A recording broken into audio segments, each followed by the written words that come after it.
غیبت یہ ہے کہ کسی کے اندر موجود عیب کو اس کی پیٹھ پیچھے بیان کرنا۔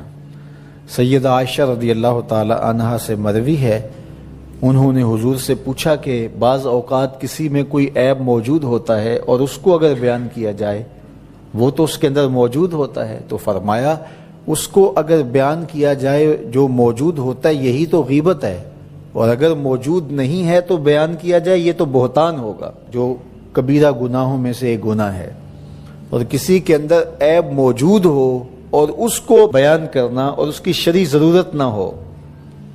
آپ کو عدالت میں گواہی دینے کی نوبت نہیں آئی ہے، کسی نے آپ سے نہیں پوچھا کہ میں فلاں کے بیٹے سے رشتہ کرنا چاہتا ہوں تو وہ کیسا ہے، تو یہ مجبوری ہو تو پھر تو بتانا پڑے گا کہ وہ نشے کا عادی ہے، تو اپنی بیٹی کو اس دلدل میں نہ پھینکیں، وہ ایک الگ بات ہے۔ کوئی ضرورت شرعی نہیں تھی، کوئی اخلاقی ضرورت نہیں تھی، تو اس کے بغیر کسی کے عیب کو چھالنا، لوگوں کو اس سے بدظن کرنا، اس سے نفرت دلانا اور خام خواہ اس کی آبرو ریزی کرنا، یہ سخت جرم ہے اور یہ کبیرہ گناہوں میں سے ایک بڑا گناہ ہے۔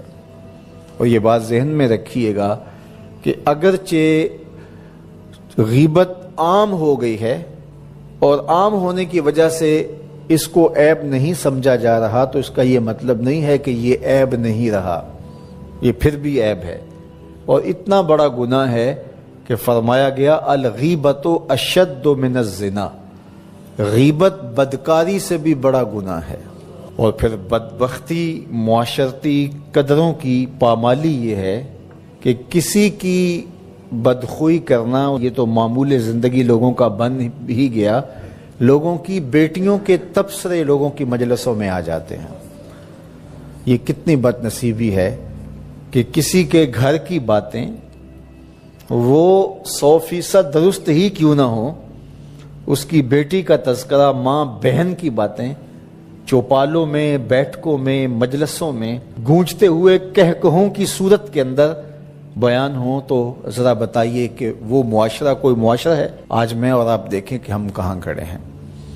اور آقا کریم علیہ الصلوۃ والسلام کو یہ چیز دکھلائی گئی کہ تانبے کے ناخنوں سے اپنے چہرے کو نوچ رہے ہیں۔ اپنا معاشرہ تشدد اور افتراق کا شکار ہو کے رہ گیا ہے۔ یہاں یہ بات بھی میں کہنا چاہوں گا کہ بریکنگ نیوز کے نام سے جس طرح سے چینلز کی دوڑ لگی ہوئی ہے، اور اس میں یہ نہیں دیکھا جاتا کہ کسی کی عزت کو اچھالنا قرار پا رہا ہے اور اس کا کیا نقصان اس معاشرے میں ہوتا ہے۔ اور تیسری بات یہ ہے کہ برائی کو نشر کرنے سے برائی کی حوصلہ افزائی بھی ہوتی ہے اور لوگ گناہ میں دلیر ہوتے ہیں، اور اگر اس کو بیان کرنا ناگزیر بھی ہو جائے تو اس کو 100 پردوں میں ملفوف کر کے بیان کرنا چاہیے۔ ایک زمانے میں اگر کوئی ایسی خبر لگتی بھی تھی تو لکھا ہوتا تھا نون اور میم، نام نہیں لکھا ہوتا تھا، دونوں قابل اعتراض حالت میں پائے گئے اور پولیس نے موقع پر گرفتار کر لیا۔ تو نون اور میم لکھا ہوتا اور قابل اعتراض حالت، بس یہی ہوتا۔ اور اب یہ بریکنگ نیوز کے چکر کے اندر کیمرہ لے کے اندر گھس جاتے ہیں اور قوم کو دکھا رہے ہوتے ہیں، اور ہم اگر میڈیا پہ آئیں اور دیکھیں تو لگتا ہے کہ معاشرے کے اندر برائیاں ہی برائیاں ہیں، اچھائیاں نہیں ہیں۔ تو میں ایک دفعہ ایک میڈیا کے ساتھی سے کہا کہ نیوز ویلیو صرف برائی ہی کی کیوں ہے، نیوز ویلیو اچھائی کی کیوں نہیں ہے؟ اچھائی کو بیان کیا جائے، برائی کو بیان کرنا مقصود بھی ہو تو اس کے لیے ملفوف لفظ ہونے چاہیے۔ آپ سورہ یوسف پڑھ سکتے ہیں، قرآن مجید کا اسلوب دیکھ سکتے ہیں، پوری سورت کے اندر منفی کرداروں کا نام نہیں ہے، چاہے وہ حضرت یوسف علیہ السلام کے بھائی ہوں یا عزیز مصر کی بیوی ہو، ان کا کنائے سے ذکر کیا گیا۔ اور جو مثبت کردار تھے، سورہ یوسف اٹھا کے دیکھیے، بار بار یوسف صدیق کے لفظ آ رہے ہیں۔ یوسف یوسف کی پکار آ رہی ہے، حضرت یعقوب کا ذکر آ رہا ہے۔ اللہ اکبر۔ تو اچھے کرداروں کو ابھارا جائے اور برے کرداروں کا ذکر کرنا بھی ہو تو ملفوف طریقے سے، تو معاشرے میں صالحیت پیدا ہوتی ہے۔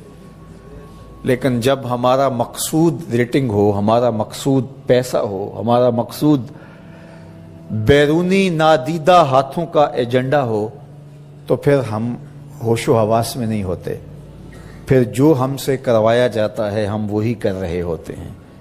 یہ بد نصیبی ہے اور یہ دردناک کہانی ہے۔ دوسرا بڑا جرم اور گناہ کبیرہ غیبت ہے۔ صلہ رحمی کو توڑنے کے لیے بھی، ان رشتوں کو پامال کرنے کے لیے بھی غیبت کا ایک اہم کردار ہے۔ اس لیے ہمارے آقا و مولا نے ہمیں غیبت سے بھی منع کیا، اور یہ کبیرہ گناہوں میں بہت بڑا گناہ ہے۔ بلکہ حضور علیہ السلام نے ارشاد فرمایا کہ الغیبۃ اشد من الزنا، کہ جو غیبت ہے وہ زنا سے بھی بدتر ہے۔ اور اس کی وجہ حضور نے یہ بیان فرمائی کہ اگر کوئی شخص بدکاری میں مبتلا ہوتا ہے تو بعد میں توبہ کر لیتا ہے، لیکن غیبت سے توبہ کرنے سے بھی معافی نہیں جب تک جس کی غیبت کی ہے اس سے معافی نہ ملے۔ اس لیے یہ بدکاری سے بھی بڑا گناہ قرار پاتا ہے۔ اور اللہ تعالیٰ جل شانہ نے قرآن مجید سورہ حجرات کے اندر ارشاد فرمایا وَلَا يَغْتَبْ بَعْضُكُمْ بَعْضًا أَيُحِبُّ أَحَدُكُمْ أَنْ يَأْكُلَ لَحْمَ أَخِيهِ مَيْتًا فَكَرِهْتُمُوهُ، ایک دوسرے کی غیبت نہ کرو۔ کیا تم میں سے کوئی شخص یہ پسند کرتا ہے کہ اپنے بھائی کا گوشت کھائے اور وہ بھی مردہ ہو؟ اور اپنے مردہ بھائی کا گوشت نوچ نوچ کے کوئی شخص کھائے تو کیا تم میں سے کوئی شخص پسند کرتا ہے؟ فَكَرِهْتُمُوهُ، کہا تم اس کو ناپسند کرتے ہو۔ جس طرح مردہ بھائی کا گوشت کھانا ناپسند کرتے ہو، اس طرح غیبت سے بھی اجتناب کرو۔ گویا یہ اپنے مردہ بھائی کے گوشت کو نوچنے والی بات ہے۔ آقا کریم علیہ السلام جب معراج کی رات گئے تو حضور نے کچھ لوگوں کو دیکھا کہ ان کے تانبے کے ناخن ہیں اور اس سے وہ اپنے ہی بدن کو اور اپنے ہی چہرے کو چھیل رہے ہیں۔ تو جبریل امین سے پوچھا کہ یہ کون لوگ ہیں؟ تو حضرت جبریل امین نے حضور کی خدمت میں عرض کی ہؤلاء الذین یغتابون الناس ویقعون فی اعراضہم، یہ وہ لوگ ہیں جو لوگوں کی غیبت کیا کرتے تھے۔ غیبت ایسے ہی ہے جس طرح اپنے بدن کو نوچنا ہے اور اپنے منہ کو چھیلنا ہے۔ آقا کریم کا یہ فرمان بھی سنیے، حضور نے ارشاد فرمایا، طبرانی نے اپنی موجم میں اس کو لکھا المستمع احد المغتابین، فرمایا جو غیبت سنتا ہے وہ بھی ایک غیبت کرنے والا ہی ہے۔ اور صرف زبان سے ہی غیبت نہیں، اگر ہاتھ کے اشارے سے اور گوشائے چشم سے بھی غیبت کی جائے تو وہ بندہ بھی غیبت کرنے والے میں شمار ہوگا اور اس کو بھی اسی طرح سزا بھگتنا ہوگی۔ ایک خاتون کا تذکرہ چلا تو حضرت عائشہ رضی اللہ تعالی عنہا نے اس کا حضور کو بتاتے ہوئے عرض کیا ہاتھ کے اشارے سے کہ وہ چھوٹے قد کی، تو حضور نے فرمایا عائشہ غیبت نہ کرو۔ تو عرض کی حضور وہ واقعی چھوٹے قد کی ہے؟ غیبت یہ ہے کہ کسی شخص کے عیب کو جو اس کے اندر موجود ہے اس کے پس پشت بیان کرنا، یہ غیبت ہے۔ اور اگر اس کے اندر عیب نہیں ہے اور پھر عیب اس پر لگایا جائے تو یہ غیبت نہیں ہے، یہ بہتان ہے۔ اگر اس کے اندر ہے، بالکل ہے، 100% اس کے اندر عیب موجود ہے اور اس عیب کو بیان کیا جائے اس کے پس پشت، جس کو سن کر اس کو دکھ پہنچے گا اور وہ ناراض ہوگا، تو وہ غیبت کہلاتی ہے۔ بصورت دیگر وہ بہتان ہوگا اور وہ دورہ جرم ہے۔ غیبت بھی ہے اور بہتان بھی ہے، اور اللہ تعالیٰ نے بہتان سے بھی اور غیبت سے بھی منع فرمایا۔ لیکن آج کا این عشق دی رانا ٹری یارا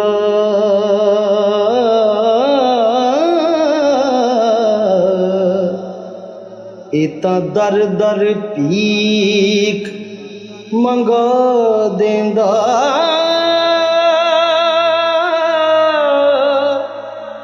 ضربوں پوشاکاں لوہا کے تے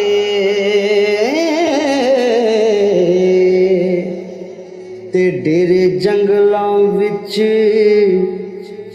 لگوا دیندا۔